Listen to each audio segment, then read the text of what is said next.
पूछा क्या आप थकते क्यों नहीं? वो तो मैं वापस पूछूंगी। चाटुकारिता आपने किया, आप थकते क्यों नहीं है? क्या कोई टॉनिक वगैरह आप ले रहे हैं क्या? चाटुकारिता नहीं कहते हैं इसे, डंके की चोट पर सवाल करना कहते हैं इसे। मस्त जोक मारते हैं। समझे तौसीफ खान? चाटुकारिता, चमचागिरी, चिंदी चोरी, ये चाटुकारिता है या पत्रकारिता है? तमीज से बात कीजिए। दोस्तों, टॉनिक वाली आंटी उर्फ रूह बीका लियाकत ने बेशर्मी की सारी हदें पार कर दी है। अपनी ही कही गई बातों से अब ये मुकर रही हैं, सफेद झूठ बोलती हुई दिख रही हैं। वो भी हाल फिलहाल में। आप ये वीडियो क्लिप देखिए कि कैसे ये सफेद झूठ बोल रही हैं, कहिए तो बेशर्मी की सारे हदें पार कर रही हैं। देन हम बातचीत का सिलसिला आगे जारी रखेंगे।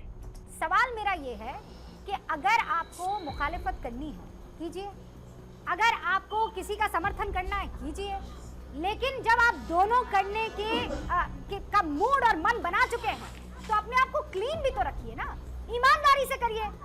आप लोग जबरदस्ती का कुछ गड़बड़ी भी करेंगे, फाइनेंशियल तौर पर किसी दूसरे देश से पैसा भी लेंगे और आरोप आप पर लग जाएंगे, तो फिर खेला तो होगा। देखिए रूबिका जी, आरोप लगाना और इल्जाम साबित करना दोनों में बड़ा फर्क होता है, और ये तो हमारे देश का कानून ही है कि प्रिजम्पशन ऑफ गिल्टी जो है वो नहीं आप कर सकते, प्रिजम्पशन ऑफ इनोसेंस है।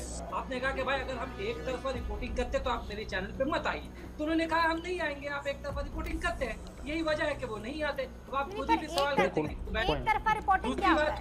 एक तरफा रिपोर्टिंग तो तब होती जब मैं आपको बोलने ना देती, एक तरफा रिपोर्टिंग होती जब मैं आपको इनवाइट ही ना करती।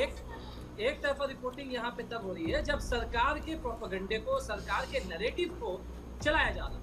बात तो चलाया जा रहा है, बिल्कुल। सरकार के नैरेटिव में सारे बात बोले जा रहे हो और विपक्ष की बात को बोला नहीं जा रहा। आप देखिए रमेश, अभी देखिए बहुत सारी बातें हैं, मैं सारी बातें को उठा तो नहीं पाऊंगा, नहीं टाइम बहुत लिमिटेड। मैं एक एग्जांपल आपको देता हूँ कि प्रधानमंत्री इतने बिजी पर्सनैलिटी है, वो किसी को इंटरव्यू देते नहीं। एक मौका मिला था, आप जब आपके प्रीवियस चैनल में आप थी तो आपको मौका मिला था। सवाल किस तरह के उठाए गए, आपने सवाल किस तरह के पूछे? आपने पूछा क्या आप थकते क्यों नहीं? वो तो मैं वापस पूछूंगी। तौसीफ भाई वापस पूछूंगी। हाँ, ये सवाल मैं उनसे वापस पूछूंगी कि आप इतना उम्र दराज होने के बाद भी ये आदमी थकता क्यों नहीं है। मैं ये सवाल डंके की चोट पर बार बार पूछूंगी, क्योंकि ये सवाल जो है वो मेरा नहीं है। हिपोक्रेसी की भी सीमा होती है। आप जरा अपने घर से निकलिए, गांव खेड़े में जाइए। महिलाओं को ये लग रहा था कि ये पहली बार ऐसा कोई आदमी देखा है जो छुट्टी नहीं लेता है, जो घूमने के लिए बाहर नहीं जाता है, जिसको रैलियों के बाद फौरन किसी और देश जाकर छुट्टियां नहीं मनानी होती है। ये वो प्रधानमंत्री है जो थक ही नहीं रहा है। और ये सवाल मैं कह रही हूँ आपसे, मैं दोबारा पूछूंगी, लेकिन आप मुसलमानों से आपका रिश्ता क्या है? आप जाकर सऊदी अरब के तमाम लोगों को गले लगाते हैं, लेकिन हिंदुस्तान के मुसलमानों की आप पर राय क्या है? तौसीफ खान, सवाल देखा था ये जो रूबिका लियाकत ने पूछा था? कुछ भी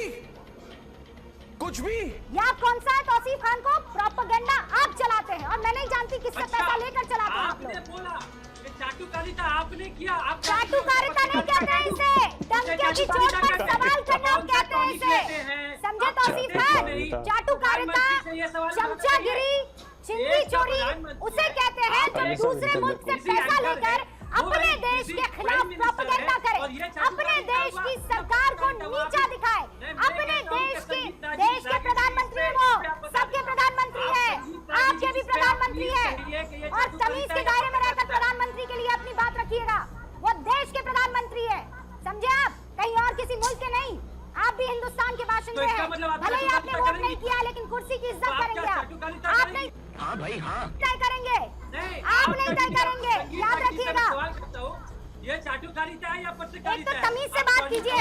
आपके यहाँ जिस पार्टी का आप समर्थन करते हैं वहाँ पर ये शब्द चलता होगा, कहीं और ये नहीं चलता है।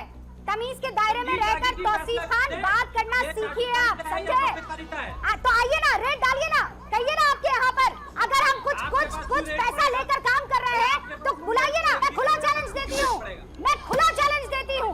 अगर आपको लगता है कि मैं अपने फायदे के लिए काम कर रही हूँ और आपकी गैंग वाले पत्रकारों की तरह काम कर रही हूँ, तो डलवाइए मेरे घर पर रेट। बोलने दे, तकलीफ हुआ है बेचारे, बोल। एक पैसा मेरे पसीने की कमाई है, किसी का पैसा खाकर नहीं करती हूँ इस देश की तारीफ में, याद रखिएगा। और कोई माई का लाल नहीं करवा सकता है मुझसे ये। मैं कौन हूं तो चाटुकारिता करते हैं वो लोग जो पैसा लेकर देश के खिलाफ जाते हैं। तौसीफ खान, याद रखिएगा, I challenge you, I challenge you, आज भी चैलेंज कर रही हूँ। आपकी सरकार आए और जरा रेड मेरे घर पर करवाए। तो दोस्तों, ये आपने देखा कि डंके के चोट पर ऐसे सवाल पूछे जाते हैं कि आप थकते क्यों नहीं, टॉनिक लेते हैं क्या? क्या ऐसे सवाल डंके की चोट पर होते हैं? अगर ऐसे सवाल डंके की चोट पर होते हैं तो धिक्कार है ऐसे सवाल पर और ऐसे सवाल पूछने वाले पे। क्योंकि मैं हमेशा से कहते आया हूं कि ये लोग बड़े चरण चुंबक हैं जो हमेशा चमचागिरी करते हुए दिखते हैं, और तौसीफ खान ने इसी के डिबेट पर, इसी के मुंह पर इनकी सारी पोल पट्टी खोल करके रख दी कि तुम चाटुकारिता कर रहे हो, तुम चरण चुंबक हो, और सारी चीजें इसी के मुंह पर बोल करके रख दिया। यह सच बोलने के लिए हिम्मत आज के डेट में लोगों के पास होनी चाहिए, पॉलिटिकल पार्टीज के पास होनी चाहिए, ताकि इनका अकल ठिकाने आए। बताइए, टॉनिक वाला सवाल महिलाओं पर डाल दिया। भाई, महिलाएं क्यों पूछेंगे कि टॉनिक लेते हैं या क्या लेते हैं, थकते हैं या नहीं थकते हैं? दरअसल ये सवाल इसका खुद का था, लेकिन जब ये चारों तरफ से फंस गई, जब इन्हें लोगों ने ट्रोल करना शुरू कर दिया, तो इन्होंने सोचा कि हम अपना ये सारा का सारा झोल झमेला महिलाओं के आड़ में, महिलाओं के ऊपर डाल देते हैं। मतलब कि महिला का आड़ लेकर के ये बचने की कोशिश कर रही है। लेकिन हमें और आपको, सबको, पूरे देश को पता है कि टॉनिक वाला सवाल इसने खुद पूछा था, किसी का रेफरेंस नहीं दिया था। थकते हैं या नहीं, ये इन्होंने खुद पूछा था, किसी का रेफरेंस देते हुए ये सवाल नहीं पूछा था। तो आज अगर ये पलटी मार रही हैं, तो पलटी मारने के पीछे वजह यही है क्योंकि लोगों ने इनके अकल ठिकाने लगा दिए। लोगों ने इतना ट्रोल किया टॉनिक वाली आंटी को कि इन्हें अपने स्टैंड को बदलना पड़ा, और महिलाओं के ऊपर ये सारा का सारा ताम झाम डालते हुए दिख रही हैं। इसे ही कहते हैं दोगलापना, इसे ही कहते हैं डबल स्टैंडर्ड, कि जब चारों तरफ से फंस जाओ, जब चारों तरफ से उलझ जाओ, तो किसी और के मत्थे सारा कुछ मढ़ दो। लेकिन तौसीफ खान ने ऐसा होने नहीं दिया